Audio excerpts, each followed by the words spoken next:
পদ্মার খুনি খাবে মাত্র $10, পদ্মার সুস্বাদু ইলিশ। কপাল পোড়া বাংলাদেশি, শুষ্ক মৌসুমে বালির চরের বালি, আর বর্ষার মৌসুমে বন্যার নোংরা পানি গিলিশ। Voice of 80%।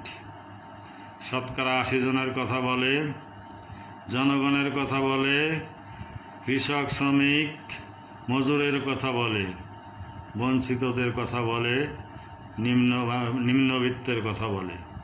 প্রিয় বন্ধুগণ, আমি ইলিশ দেয়ার বিপক্ষে নই।